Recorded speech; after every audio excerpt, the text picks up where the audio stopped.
Hi, this is Sasi from Fireline News sharing with you what's happening around the world. As Sudan's civil war entered its third year, 4 major United Nations agencies have issued an urgent appeal for greater humanitarian aid. They warn that the country faces the world's worst displacement crisis, with over 30 million people in need of assistance and millions suffering from hunger and collapsing services. UN officials say children are the hardest hit, with nearly 1.4 million at risk of famine and 14 million out of school. The agencies are calling for immediate international support and an end to hostilities to allow vital aid to reach those in need. Sheikh Al-Khatib, head of Lebanon's higher Islamic Shiite Council, praised Saudi Arabia's role in bridging divides among Lebanese parties to promote stability. Meeting Saudi Ambassador Walid Bukhari, he stressed the need for the state to regain public trust and address citizens' daily and security concerns. Bukhari affirmed Saudi Arabia's support for all Lebanese communities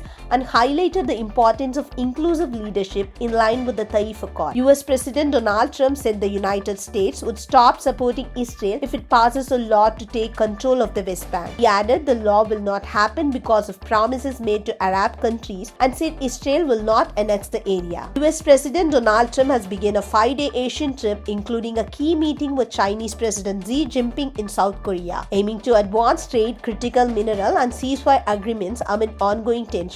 Meanwhile, China expressed optimism ahead of the talks, with Xi emphasizing the need of strategic initiative, domestic resilience and proactive reforms to navigate global uncertainties while pursuing national developmental goals. Japan scrambled fighter jets on Friday after Russian nuclear-capable bombers flew close to its airspace over the Sea of Japan. The aircraft turned away from Sodo Island. The incident came just hours before Japan's new Prime Minister Sanae Takaichi pledged to strengthen defense against threats from Russia, China, or North Korea. Russia said the flight was part of a routine patrol over international waters. At the United Nations, India's envoy Parvathanani Harish urged Pakistan to stop human rights violations in areas it controls, especially in Jammu and Kashmir. He said fundamental rights are alien to Pakistan and reaffirmed that Jammu and Kashmir belongs to India, where people enjoy democracy. India and the United States held productive talks this week focusing on energy trade and agricultural exports. The discussions aim to address US concerns over India's oil imports from Russia